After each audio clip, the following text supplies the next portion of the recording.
That's the way to do it.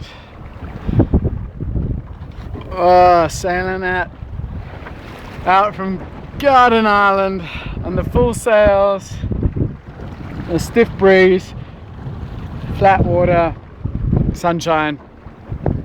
How good does it get? How good is it? Yeah, as good as it gets.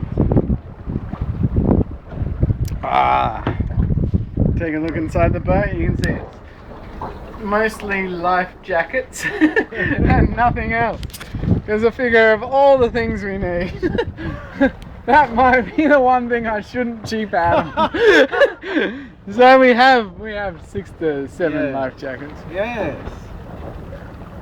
Because like when you're stranded in the water, you want to put your feet up.